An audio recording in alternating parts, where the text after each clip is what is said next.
እናንተ ሴቶች ሆይ እያለ ነው። እናንተ ሴቶች ሆይ ለጌታችሁ ቅርብ ከሆናችሁ፣ ታዛዥ ከሆናችሁ፣ ጥብቅ ከሆናችሁ፣ ክብራችሁን የጠበቃችሁ እንስቶች ከሆናችሁ ከብዙ ሺህ ሳሊህ ካልሆኑ ወንዶች እናንተ የተሻላችሁ ናችሁ እያለ ነው። ለመርየም ወለይሰ ዘከሩ ከልኡንሳ ተብላ የለ? ልክ እንደዛው እናንተም ደግሞ የመርየምን መንገድ ተከትላችሁ ጥብቅ ከሆናችሁ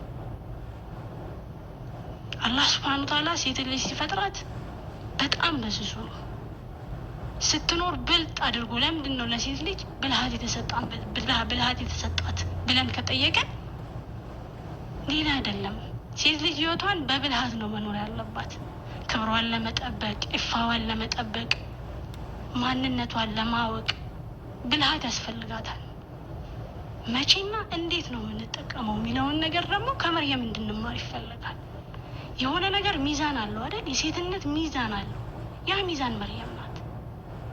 የቱ ጋ ነው የሚመዘነው፣ የቱ ጋ ነው የሚወድቀው፣ የቱ ጋ ነው የሚወጣው የሚለውን ነገር ለማየት መርየምን ማየት ብቻ በቂ ነው።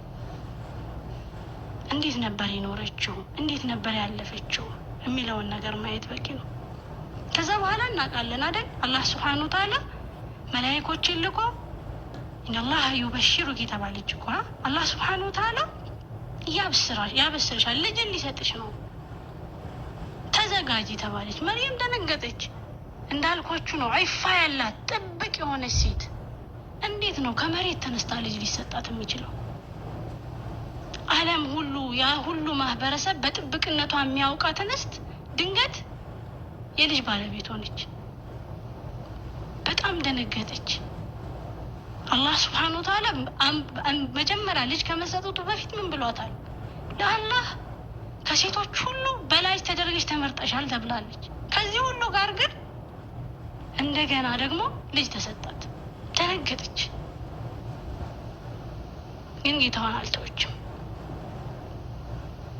አላህ ሱብሓነሁ ወተዓላ ልጅን ሰጣት። ተበሰረች፣ ተነገራት። ልጅን ለመውለድ ደግሞ ወደ ሩቅ ቦታ ተጓዥ ተባለች።